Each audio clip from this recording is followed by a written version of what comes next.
we use the same legal and or technical methods to secure data. There are industry standards. We don't specifically deal in data that's generally not public anyway or personal.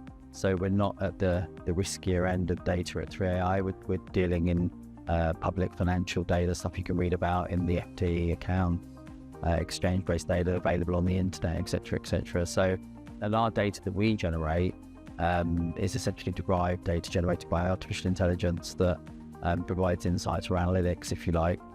But there are in the world of financial data, there's some restrictions on the use of derived data, which is a bigger topic for us. So we have to limit how that's used by our customers, so they can't essentially pass our data on beyond in the same way that we have restrictions on us. So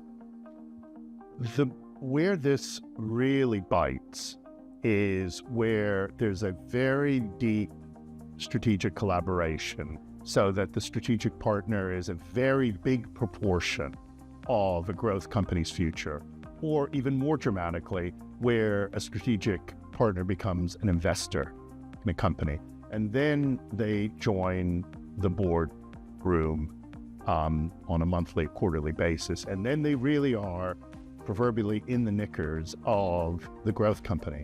At that point, I've seen many cases where they get to a point of extreme discomfort. For example, if you're looking at doing strategic partnerships with a competitor or a potential future competitor of the strategic partner, all of a sudden they have a very strong voice at the table. The way that companies have managed around this is to have, for better or for worse, a different channel of communication that doesn't include the strategic partner. Sometimes they ask them to recuse themselves from the room. That's maybe more extreme, but has happened. But for sure, it's planning for the guardrails where a strategic partner who's very deeply involved, certain areas that they simply cannot get involved in. The other related issue that I've seen come up is where a strategic partner is so important for a growth company that they begin steering the company's course even inadvertently. And that's simply a management challenge. At the end of the day, any growth company has got external investors who have invested interest in maximizing the value of the company, not being overwhelmed by the requirements of a partner who might be 20 or 25% of revenue, but not 95%.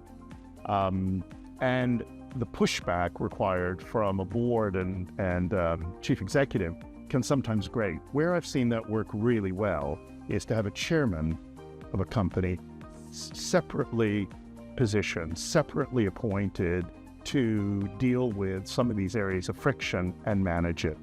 And empowering that person up front as the sort of gatekeeper, making sure that these very significant issues don't flare up, has been a real key for success for quite a lot of companies. Otherwise, it can really go wrong inadvertently through no ill will on anybody's part. It's just the sheer weight of importance.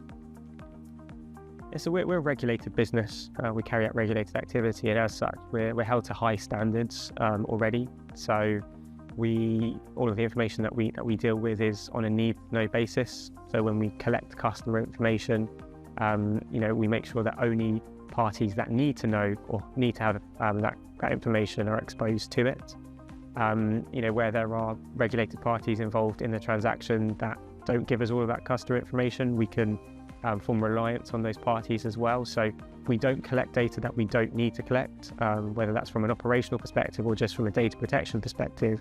We'll always try to minimize that. And as I said, the policy that generally goes for regulated businesses is on a purely needs to know basis.